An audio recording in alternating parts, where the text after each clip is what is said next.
મુક્તો અમારે એક સુરત ગયા હતા ને, સુરતમાં એક પ્રસંગ બન્યો.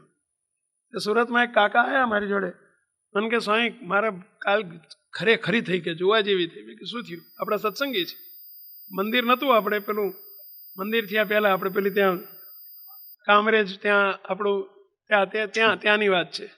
એ કાકા બેઠા છે, એમની જાતે ઊભા થાય ભલે માર નથી કરવા. પછી એ કાકા રિટાયર્ડ તે કે મને કે સ્વામી કાલ તો જોયા જેવી થઈ. મેં કે શું થયું?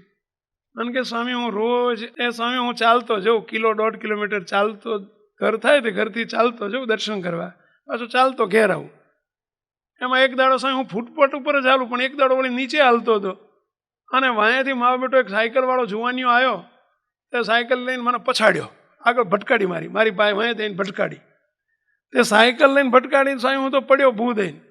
અને પછી તો મેં એને એવી ગાડીઓ દેવા માંડી, હે સારા જુવાનિયા તમે બધા મળી શું સમજો છો તમારી જાતને? આ ડોહાને પછાડ્યો, ખબર નથી પડતી, અમારી કેડ ભાગી નાખી. બોલે બિચારો સાયકલ એક બાજુ મૂકીને દોડતો આવ્યો, બાપા મારી ભૂલ થઈ ગઈ, બાપા મારી ભૂલ થઈ ગઈ. તે આવીને મને ઊભો કર્યો. હવે મેં એના કપાળ સામું જોયું તો ચાંદલો, તિલક ચાંદલાવાળો મારો બટો, એ ભગત. અને પછી તો મેં એને ગાડીઓ દેવા માંડી, હે સ્વામિનારાયણનો ભગત થઈને તું પછાડ્યો, મેં તને ખબર નથી પડી, હું તારા બાપ થયો ને તે મને પછાડ્યો. બોલો કે બાપા મારી ભૂલ થઈ ગઈ, બાપા મારી ભૂલ થઈ ગઈ. અરે તારી ભૂલ નથી, બોલ્યા ઘનિયાની ભૂલ છે. કે ઘનિયો એટલે સમજ્યા ને પેલા ઘનશ્યામ મારા, તારી ભૂલ નથી, બોલ્યા ઘનિયાની ભૂલ છે.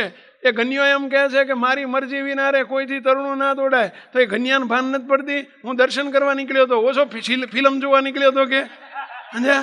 એણે મારી રક્ષા કેમ ના કરી? હે ઘનિયો આવો ને આવો રહ્યો કે સમજતો જ નથી કંઈ. મારા હાથ જઈને એને મંદિરમાં જઈને ટેડકાવવો પડશે કે તે મહારાજને ગાળ્યું દેવા માંડી. પેલો કે ભાઈ બાપા મહારાજને ગાળ્યું ન દો.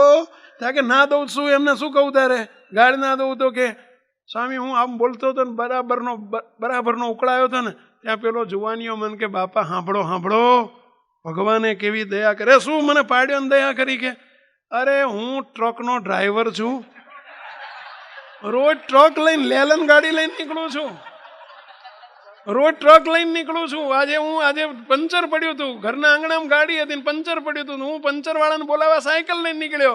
હમણાં જો ટ્રક લઈને નીકળ્યો તો તમારી શું દશા થાય?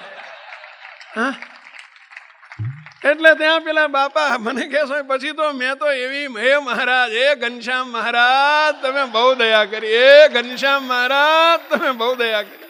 હવે ઘનિયાનો શું થઈ ગયું પેલા? અલ્યા ભગવાન કરે છે, સારું જ કરે છે ભાઈ, રાખે એમ રહેવું ને દેખાડે. જો બહુ સારું કરે છે મહારાજ, આપણું બધું બહુ સારું કરે છે. પાડે એમાંય હક છે, આ પાડ્યા એમાંય તે સુણીનું તું કાંટે સર્યું કે ના સર્યું પેલા. મને કે સ્વામી આવું મારું બેટું મારે જબરું થઈ ગયું. કે મેં કે હવે જિંદગીમાં ઘનિયો ના કરતા કીધું. એમ મુક્તો ભગવાન જેમ રાખે એમ રહો, દેખાડે જુઓ, આનંદ મારો, બસ એ જ નિષ્કામ ભક્ત. એમાંય સંકલ્પ કે સંશય ના થવો જોઈએ. બસ મહારાજે જે કર્યું આપણું કંઈક આગળ મોટું નુકસાન થવાનું હશે, મહારાજે ઓછું બતાવ્યું છે. બસ આવા નિષ્કામ ભક્ત થઈને આપણે રહીએ. મહારાજના ચરણોમાં એક જ પ્રાર્થના કરીએ કે હે મહારાજ અમને ખરેખરા તમે સકામ મટાડીને નિષ્કામ કરજો. ભૂલે છો કે મન કર્મ વચનમાં, પણ અમારા ક્યારેય સકામ ભાવનો સંકલ્પ ન ઉઠે અમને, એવી અમારા સૌ આ પરિવાર ઉપર, આ કારણ સત્સંગનો પરિવાર છે, SMBSનો પરિવાર છે. હે મહારાજ આ બધો તમારો પરિવાર છે, અમે તમારા દીકરા છીએ. બસ અમને હાચવજો, તમે અમને આવી નિષ્ઠાએ તમે રખાવજો, નિષ્કામ પણ તમે કરજો, કસોટી લેતા નહીં, અને કસોટી લો તો દ્રઢતા કરાવજો. હે મહારાજ બસ આ વર્ષમાં અમારે મૂર્તિના સુખ સિવાય કશું જ જોતું નથી, એવા અમે કોરા ધાકોર જેવા થઈ જઈએ, એવી અમારી સૌની ઉપર કૃપા કરો, કૃપા કરો, કૃપા કરો, એવી પ્રાર્થના સાથે સર્વે મુક્તોને જય સ્વામિનારાયણ.